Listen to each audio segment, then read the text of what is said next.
Hello students, मैं भरत चौधरी आपके YouTube channel Bharat academy में आप सभी का स्वागत करता हूं। आज हम लोग अर्थमेटिक का एक टॉपिक पढ़ेंगे, मिश्रण, मिक्सचर एंड एलिगेशन। देखो नाम से ही पता चलता है जहां मिश्रण या मिक्सचर की बात हो रही है तो कुछ ना कुछ चीज़ें आपस में मिलाई गई होंगी। अब मिलाने के लिए कम से कम कितनी चीज़ें चाहिए? दो, ज़्यादा से ज़्यादा हम कितनी भी मिला सकते हैं। अगर कोई भी कॉम्पिटिटिव एग्ज़ाम देते हो आप तो इस टॉपिक से एक या दो क्वेश्चन आ जाता है। उसके अलावा इससे रिलेटेड क्वेश्चन और भी कई टॉपिकों में मिक्स होते हैं, परसेंटेज वाले टॉपिक में भी हैं, रेशियो एंड प्रोपोर्शन वाले टॉपिक में भी हैं, तो कई सारे टॉपिकों में इससे रिलेटेड क्वेश्चन आ जाते हैं। तो ज़्यादा टाइम ना लेते हुए स्टार्ट करते हैं टॉपिक। देखो इसके 2-3 तरीके हैं और आई होप, मैं उम्मीद करता हूँ कि अगर आप ये सारी वीडियो देखते हो तो मिश्रण का एक भी टॉप क्वेश्चन आपसे नहीं बचेगा, सारे के सारे क्वेश्चन सॉल्व हो जाएंगे। तो बेसिक सी चीज़ें हैं, बड़ी आसानी से हो जाएंगी। ये छोटा सा टॉपिक है। अगर कोई भी दो वस्तुएं हैं, फर्स्ट और सेकंड, अब दो तरह की वस्तुएं हैं, ये आपस में मिलाई गई हैं। अब ये जो दो तरह की वस्तुएं हैं, या तो इनके मूल्य दे रखे होंगे, मूल्य का मतलब प्राइस, अगर इस वस्तु का मूल्य होगा तो इसका भी मूल्य होगा, या इन दोनों की परसेंटेज दे रखी होगी, इसकी प्रतिशत तो इसकी भी प्रतिशत ही दे रखी होगी। तो दोनों जगह या तो मूल्य होंगे या दोनों जगह प्रतिशत होगी। इसके अलावा जब इन दोनों को मिलाया जाएगा तो मिलाने के बाद एक एवरेज निकल के आएगा। अगर प्राइस होगा तो एवरेज प्राइस हो गया और परसेंटेज होगी तो एवरेज परसेंटेज हो गई है। तो जो दोनों को मिलाने के बाद जो मिक्सचर तैयार होता है उसका या तो मूल्य दे रखा होगा या प्रतिशत दे रखा होगा, तो वो बीच में रखोगे बिल्कुल। अब यहाँ क्या करना है, फर्स्ट और एवरेज का डिफरेंस, यहाँ पर फर्स्ट व एवरेज का डिफरेंस का मतलब है अंतर। यहाँ क्रॉस में आप लिखोगे सेकंड व एवरेज का डिफरेंस। अब यहाँ जो निकल के आएगा, देखो ऊपर क्या दे रखे थे, ऊपर दे रखे थे या तो मूल्य होंगे या परसेंटेज होगी। अगर यहाँ मूल्य है तो यहाँ भी मूल्य होगा, और यहाँ दोनों जगह परसेंटेज है तो यहाँ भी परसेंटेज ही होगी। उसके बाद जो यहाँ पर रेशो निकल के आएगा वो ना तो मूल्य का होगा ना प्रतिशत का होगा। यहाँ जो मूल्य निकल के आएगा वो क्वांटिटी का आएगा। क्वांटिटी का मतलब मात्रा। जैसे अगर रेशो आ गया 3:5 तो इसका मतलब है कि पहले वाली वस्तु अगर 3 किलोग्राम है तो दूसरे वाली वस्तु कितनी होगी, 5 किलोग्राम, मतलब क्वांटिटी निकल के आएगी। तो इसी पर 2-3 टाइप के क्वेश्चन हैं, इसी में लेवल बढ़ता चला जाएगा। तो मैं आपको क्वेश्चनों में ही ये चीज़ें समझा देता हूं। तो चलो इस पर क्वेश्चन कर लेते हैं। देखो यहाँ पर क्वेश्चन है, 72 रुपये प्रति किलोग्राम के गेहूं को 57 रुपये प्रति किलोग्राम के गेहूं के साथ किस अनुपात में मिलाया जाए कि मिश्रण का मूल्य 63 रुपये प्रति किलोग्राम हो जाए। देखो दो टाइप के हमारे पास गेहूं हैं, एक का मूल्य 72 रुपये प्रति किलोग्राम है और दूसरे वाले का 57 रुपये प्रति किलोग्राम है। इन दोनों को मिलाया गया, मिलाने के बाद उसने पूछा है कि इन्हें किस अनुपात में मिलाया जाए कि जो मिश्रण है, मिश्रण का मूल्य हो जाए 63 रुपये प्रति किलोग्राम। 63 मतलब 63। मैंने बताया था जो दोनों अलग अलग वस्तुएं हैं वो लिखने हैं उनके मूल्य ऊपर, और जो एवरेज जो मिक्सचर का मूल्य निकल के आएगा उसे बीच में रखोगे।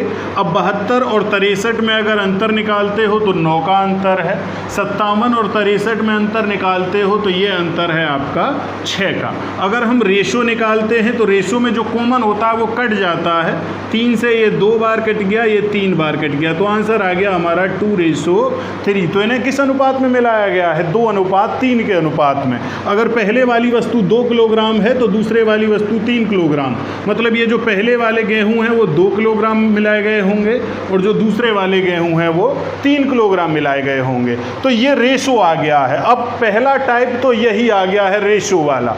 अब इसमें ही अगर वो यहाँ से क्वांटिटी बोल देता, क्वांटिटी किस तरीके से बोलेगा, जैसे यहीं अगर क्वेश्चन होता कि यदि दूसरे प्रकार के गेहूं 18 किलोग्राम हो तो पहले प्रकार के गेहूं की मात्रा ज्ञात करो। हमारे पास तो केवल रेशो है 2:3। उसने कहा जो दूसरी प्रकार के गेहूं हैं वो 18 किलोग्राम है। अगर 3 को 18 बनाओगे तो कितने की मल्टीप्लाई करनी पड़ेगी आपको, 6 की। तो ध्यान रखो रेशो में एक में जितने की मल्टीप्लाई करोगे दूसरे में भी उतने की ही मल्टीप्लाई करनी पड़ेगी। कि अगर ये 18 किलोग्राम होगा तो पहले वाले हमें कितने किलोग्राम चाहिए, 12 किलोग्राम। तो एक ये दूसरा टाइप है।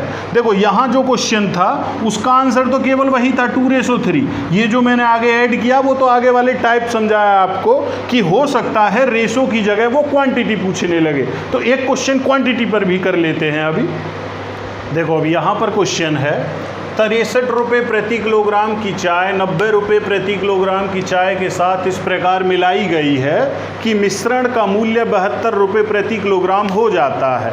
यदि पहली प्रकार की चाय 10 किलोग्राम की, अब की बार पहली प्रकार की चाय की मात्रा दे रखी है, यदि पहली प्रकार की चाय 10 किलोग्राम थी तो दूसरे प्रकार की चाय की मात्रा कितनी थी। तो इसके लिए क्या करना होगा, सबसे पहले तो हमें क्वांटिटी का रेशो निकालना पड़ेगा। क्वांटिटी का रेशो उसी तरीके से निकालते हैं, हमें दोनों जो चाय मिलाई गई थी उन दोनों के मूल्य मालूम है, एक 63 रुपये प्रति किलोग्राम की थी और दूसरी 90 रुपये प्रति किलोग्राम की थी, वो दोनों रख लिए हैं। और इन्हें मिलाने के बाद जो मिश्रण तैयार हुआ है उसका मूल्य है 72 रुपये प्रति किलोग्राम, 72 रुपीज़ पर केजी। तो 72 रुपये प्रति किलोग्राम, तो जो मिश्रण होता है उसे बीच में रखते हैं। 63 और 72 में 9 का अंतर है, 90 और 72 में 18 का अंतर है। अगर हम रेशो निकालते हैं तो 9 से ये 2 बार कटता है, ये 1 बार कटता है, तो हमारे पास क्वांटिटी का रेशो आ गया है। कितना आ गया है, 2:1, कि अगर पहले वाली जो चाय है वो 2 किलोग्राम है तो दूसरे प्रकार की चाय कितने किलोग्राम होगी, 1 किलोग्राम होगी।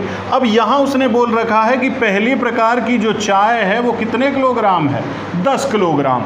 अब यहाँ तो 2 है, अगर 2 को 10 बनाओगे तो कितने की मल्टीप्लाई करनी पड़ेगी, 5 की, तो जितने की यहाँ करोगे उतने की यहाँ भी करनी पड़ेगी।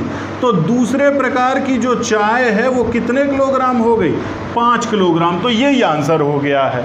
अब यहाँ पर अभी तक सिंपल दे रखी थी सारी चीज़ें। जो पहले वाला टाइप था उसमें केवल रेशो पूछा था, ये जो सेकंड टाइप है इसमें कि उसने क्वांटिटी पूछ ली है, मात्रा। इसके अलावा जो तीसरा टाइप आता है, तीसरे टाइप में क्या है कि जो यहाँ पर मिश्रण का मूल्य है, यहाँ उसने मूल्य दे रखा है केवल कॉस्ट प्राइस, क्रय मूल्य, लेकिन वो क्या करेगा, वो इसकी जगह विक्रय मूल्य दे देगा, सेलिंग प्राइस। तो उस कंडीशन में क्या करना है वो नेक्स्ट क्वेश्चन में करते हैं अभी।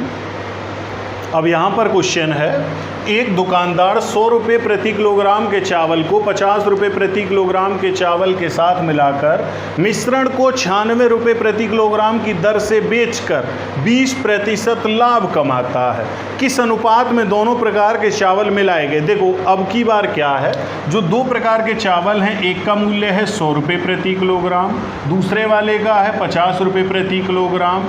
इन दोनों को मिलाकर उसने मिश्रण का मूल्य नहीं दिया, उसने क्या बोला है कि मिश्रण को 96 रुपये प्रति किलोग्राम की दर से बेचकर, बेचने का मतलब यहाँ पर दे रखा है उसने सेलिंग प्राइस, और यहाँ ध्यान रखना कभी भी सेलिंग प्राइस नहीं रखना, यहाँ हर बार कॉस्ट प्राइस रखना है। तो अगर कभी ऐसा क्वेश्चन आ जाता है कि उसमें सेलिंग प्राइस दे रखा है तो पहले सबसे पहले आप कॉस्ट प्राइस निकालोगे। कॉस्ट प्राइस का मैं फॉर्मूला लिख देता हूँ, आप कॉस्ट प्राइस कैलकुलेट कर लेना जब भी ऐसा कोई क्वेश्चन आ जाए। Selling price into 100 upon 100 plus minus profit या लॉस। अगर प्रॉफिट होता है तो प्लस का यूज कर लेना और लॉस होता है तो माइनस का यूज कर लेना है। अब जैसे यहाँ पर सेलिंग प्राइस कितना है हमारे पास 96, तो सेलिंग प्राइस की जगह 96 इंटू 100। अब प्रॉफिट हो रहा है, कितने प्रतिशत प्रॉफिट है, 20% प्रॉफिट। तो 100 में अगर 20 जोड़ोगे तो नीचे कितना आ जाएगा आपका 120, 120। तो 12 से ये 10 बार कट गया, ये 8 बार कट गया है, 10 से एक जीरो खत्म, 8 में 10 की मल्टीप्लाई करोगे तो कितना आ गया 80। तो जो कॉस्ट प्राइस निकल के आया है वो हमारे पास 80 है। तो एक कैलकुलेशन बढ़ जाती है केवल थोड़ी सी, कब बढ़ेगी, जब यहाँ पर कॉस्ट प्राइस की जगह क्या दे रखा होगा, सेलिंग प्राइस दे रखा होगा। तो हम यहाँ पर कॉस्ट प्राइस रखेंगे। अब 100 और 80 में 20 का अंतर है, 50-80 में 30 का अंतर है। अगर रेशो निकालते हैं तो 0 से 0 ख़त्म हो गई, तो रेशो कितना बचा 3:2। यही आंसर हो गया है, सिंपल सा। तो पिछले वाले क्वेश्चनों में और इस क्वेश्चन में केवल इतना सा बदलाव है कि जो मिक्सचर था, जो मिश्रण तैयार हुआ है, उसमें कॉस्ट प्राइस की जगह यहाँ पर सेलिंग प्राइस दे रखा है। और तो अगर कभी भी सेलिंग प्राइस दे रखा हो तो पहले कॉस्ट प्राइस कैलकुलेट करोगे, उसके बाद वैल्यू पुट करनी है। अब ये तो 3 टाइप हो गए हैं, ज़्यादातर क्वेश्चन इन्हीं से हो जाते हैं। सबसे ज़्यादा कन्फ्यूजन होती है जब दूध और पानी वाले क्वेश्चन आते हैं। अब एक 2 क्वेश्चन आपका दूध और पानी वाले पर करा देते हैं अभी। है एक बाल्टी में 40 लीटर दूध है। अब 40 लीटर दूध है तो लीटर तो क्वांटिटी होती है, मात्रा होती है, मूल्य तो है नहीं। तो ये तो 40 लीटर दूध पता चल गया है जिसका क्रय मूल्य 14 रुपये लीटर है। तो मूल्य यहाँ पर है, जो दूध है उसका मूल्य हमें दे रखा है, उसने कितना 14 रुपये लीटर। इसमें कितना पानी मिलाया जाए कि मिश्रण का मूल्य 8 रुपये प्रति लीटर हो जाए। अब मिश्रण के मूल्य को तो हम बीच में रखते हैं यहाँ पर, अब पानी का मूल्य तो आया ही नहीं है। देखो यहाँ सबसे ज़्यादा कन्फ्यूजन होनी है, ध्यान रखना जब भी पानी की बात करता है तो पानी का मूल्य हमें 0 लेना है, 0। भाई कोई भी दूधिया है तो ज़रूरी नहीं है वो बिसलेरी का ही पानी मिलाएगा, वो कोई भी शुद्ध नल का पानी मिला देते हैं इधर उधर से। तो इसलिए जब भी पानी के लिए वो बात करेगा तो पानी का मूल्य नहीं देगा, वो पानी का मूल्य अपनी तरफ से लेना है। दूध का मूल्य हमें मालूम है, दूध है, दूध का मूल्य हो गया हमारा 14 रुपये लीटर और पानी का मूल्य हमारे पास कितना हो गया है 0। और दोनों का मिलाने के बाद जो मिक्सचर तैयार हुआ तो मिश्रण का मूल्य कितना दे रखा है 8 रुपये प्रति लीटर। 14 और 8 में 6 का अंतर है, 0 और 8 में 8 का अंतर है। रेशो निकालेंगे, ये 2 से 4 बार कटता है, ये 3 बार कटता है। हमें पता चल गया दूध और पानी का अनुपात कितना है 4:3 कि अगर उसमें 4 लीटर दूध है तो 3 लीटर पानी मिलाना पड़ेगा। अब उसने बोला है यहाँ पर कि बाल्टी में दूध कितने लीटर था 40 लीटर। अब यहाँ पर तो 4 लीटर है तो 4 को 40 बनाओगे तो 10 की मल्टीप्लाई, तो यहाँ भी 10 की मल्टीप्लाई, तो पानी कितने लीटर मिलाना पड़ेगा हमें 30 लीटर। तो ध्यान रखना यहाँ जो गलती होनी है वो केवल हमारी यहाँ होनी है। भाई अगर दोनों मूल्य हमें दे रखे होते तो हम सीधा सीधा कर देते, रूल तो वही है पुराने वाला ही। तो अगर कभी भी दूध और पानी की बात की जाती है तो दूध का मूल्य तो वो दे के रखेगा, अब पानी का मूल्य अपनी तरफ से ले लेना है और हर बार कितना लेना है 0। अब इसी में एक कंडीशन ऐसी भी आती है दूध और पानी वाले क्वेश्चनों में, सेलिंग प्राइस वो मिक्स करेगा जैसे इससे पहले वाले क्वेश्चन में था, और ना तो वो दूध का रेट देगा ना पानी का, सब अपनी तरफ से मानना होता है। तो उसके 2 तरीके, एक तरीका तो है कि बहुत ज़्यादा लेंदी प्रोसेस है, बिल्कुल बेसिक से करना है, एक है बिल्कुल लॉजिक वाला, जादू वाला, चुटकी वाला तरीका। तो मैं दोनों आपको बता देता हूँ। तो एक क्वेश्चन उस पर कर लेते हैं अभी। देखो अब यहाँ पर क्वेश्चन है दूध के साथ पानी किस अनुपात में मिलाया जाए कि मिश्रण को क्रय मूल्य पर, क्रय मूल्य मतलब कॉस्ट प्राइस पर बेचने से 20% लाभ हो, 20% प्रॉफिट। अब यहाँ पर पहले तो समझने वाली बात यह है कि क्रय मूल्य पर बेचने से प्रॉफिट कैसे हो रहा है। हमने अगर 10 रुपये लीटर में दूध खरीदा है, उसके अलावा उसमें फ्री का पानी मिलाने के बाद भी अगर हम उसे 10 रुपये लीटर में ही बेचेंगे तो जो पानी मिलाया था वो भी तो 10 रुपये लीटर में ही जा रहा है, तो वो प्रॉफिट है। हमने अपने क्रय मूल्य पर ही बेच रहे हैं, मतलब जिस रेट में हमने दूध खरीदा था। तो कहने का मतलब ये है अब यहाँ पर अब ना तो दूध का मूल्य दे रखा है ना पानी का मूल्य दे रखा है, सीधा सीधा उसने बोल दिया है। तो मैं आपको दोनों तरीके बता देता हूँ। एक तरीका तो बेसिक वाला भी, क्योंकि ऐसा होता है कई बार हम ट्रिक लॉजिक भूल जाते हैं, तो बेसिक प्रोसेस भी आपको बता देता हूँ। इसके अलावा दूसरा तरीका है जो बिल्कुल देखते ही हो जाएगा। तो पहले बेसिक वाला करते हैं हम लोग। हमने मान लिया दूध का मूल्य है 1 रुपये लीटर, अपनी तरफ से मान लिया कुछ भी, 1 मान लो, 2 मान लो, 10 मान लो, 100 मान लो। 1 रुपये लीटर है जो दूध है, और पानी का मूल्य तो फिक्स है, कितना लेना होता है 0 लेना होता है। इन दोनों को मिलाया, मिलाने के बाद उसने क्रय मूल्य पर बेच दिया है। बेचा है तो ये तो सेलिंग प्राइस हो गया। हमने कितने रुपये लीटर में खरीदा था 1 रुपये लीटर में, तो ये सेलिंग प्राइस है। तो सबसे पहले हमें कॉस्ट प्राइस निकालना पड़ेगा। कॉस्ट प्राइस का फॉर्मूला जो पिछले क्वेश्चनों में बताया था, selling price into 100/100 plus profit. Profit 20 है तो 100 में 20 जोड़ोगे तो कितना हो गया 120। अब यहाँ पर 20 से ये 5 बार और ये 6 बार, तो आ गया 5/6। तो ये रख दिया हमने, ये आ गया हमारा एवरेज कॉस्ट प्राइस। अब यहाँ पर 1 और 5/6 में अगर डिफरेंस निकालोगे तो 1/6 का है। डिफरेंस तो आप लोग कैलकुलेट कर ही सकते हो। 0 और 5/6 में अगर अंतर निकालोगे तो 5/6 का ही है, क्योंकि तो 0 तो किसी में से घटाओ किसी में जोड़ो कोई फ़र्क नहीं पड़ता।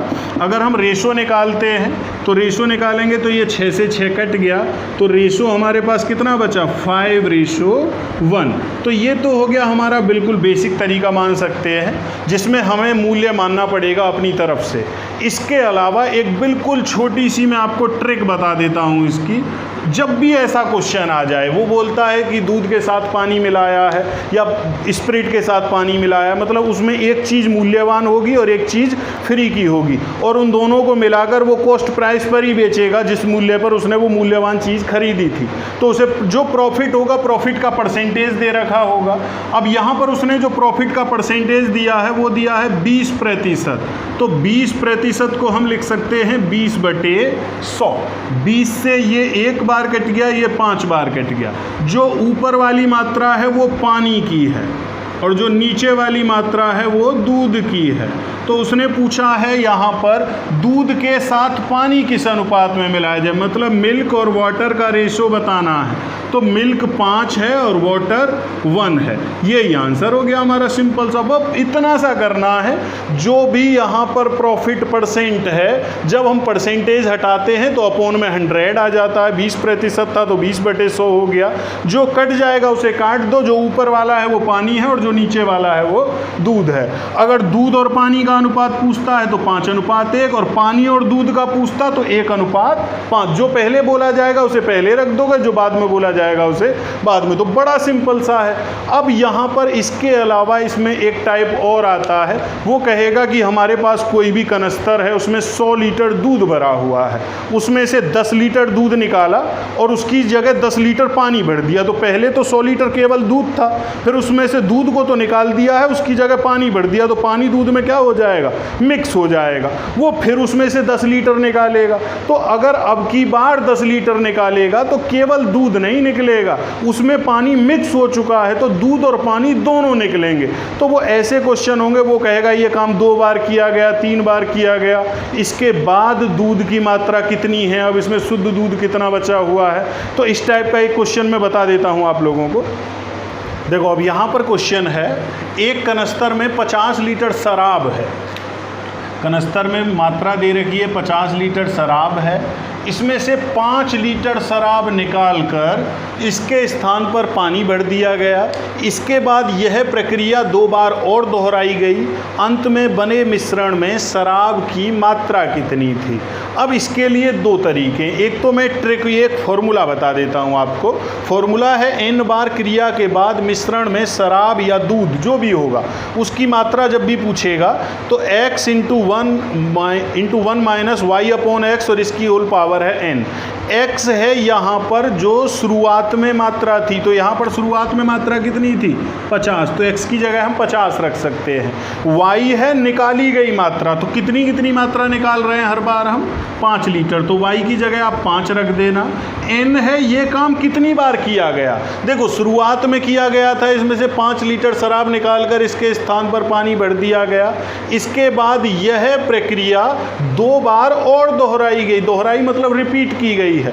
तो एक बार पहले की गई थी, उसके बाद 2 बार और रिपीट की गई है, तो कुल मिलाकर कितनी बार की गई 3 बार। तो n की वैल्यू हमारी हो गई है 3। तो एक तो ये तरीका है कि आप इसमें वैल्यू रख के और कैलकुलेट कर सकते हो कि यहाँ पर 50 × 1 माइनस 5/50 और इसकी पावर कितनी हो गई है 3। तो इसे कैलकुलेट कर लेना, आंसर आ जाएगा आपका। इसके अलावा मैं एक और छोटा तरीका बता देता हूँ, आपको फॉर्मूला रटने की ज़रूरत नहीं पड़ेगी। उसमें शुरुआत में कितने लीटर शराब थी 50 लीटर थी, कितने लीटर निकाल ली 5 लीटर, तो आगे के समय के लिए कितने लीटर बची 45, कितने में से 50 में से। फिर उसके बाद पानी मिला दिया गया, तो मिश्रण तो वही 50 लीटर का दोबारा से हो गया। भाई 5 लीटर शराब निकाली, 5 लीटर पानी भर दिया, तो बर्तन फिर फुल है। तो अगली बार फिर 45 बचेगी, कितने में से 50 में से, फिर 45 कितने में से 50 में से। ये इतनी बार मल्टीप्लाई करनी है जितनी बार ये काम किया जाता है। यहाँ पर 3 बार किया गया था, एक बार शुरुआत में किया गया, फिर उसके बाद 2 बार दोहराया गया है, तो कुल मिलाकर 3 बार। तो हमने 3 बार मल्टीप्लाई कर ली। अगर केवल 2 बार करता तो हम 2 बार मल्टीप्लाई कर लेते, एक बार करता तो एक बार मल्टीप्लाई करते, 10 बार करेगा तो 10 बार, मतलब केवल यही बढ़ाते जाना है। अब इसे कैलकुलेट कर लेना है भाई, 50 से 50 ख़त्म हो गया। अब 5 से अगर इसे काटते हो तो ये 9 बार, ये 10 बार, 5 से ये भी 9 बार और ये 10 बार। अब यहाँ पर अगर इसे कैलकुलेट करते हैं, 9 गुणा 9 81, 81 गुणा 45 होते हैं आपके 3645, नीचे 2 जीरो चल रहे हैं तो ये आ जाएगा 36.45 लीटर। यही आंसर आ गया। तो कैलकुलेशन आपको खुद करनी पड़ेगी। जब भी ऐसा क्वेश्चन आ जाता है तो बड़े ये सिंपल सा तरीका है, तो चाहे आप ट्रिक से करना चाहो ट्रिक से कर लो, या आप इस लॉजिकली वे से करना चाहो तो इससे कर लो, कोई से भी कर लेना। जब आप 2-3 बार प्रैक्टिस कर लोगे तो ये सारे क्वेश्चन हो जाएंगे। देखो ज़्यादातर मिश्रण के क्वेश्चन इन्हीं तरीक़ों से हो जाएंगे। अगर कोई क्वेश्चन बचता है तो आप लोग भेज सकते हो कमेंट सेक्शन में या मैसेंजर पर या ग्रुप में, कहीं भी भेज सकते हैं, तो क्वेश्चन पूछ लेना। तो इसके बाद मिलते हैं नेक्स्ट वीडियो में नेक्स्ट टॉपिक के साथ।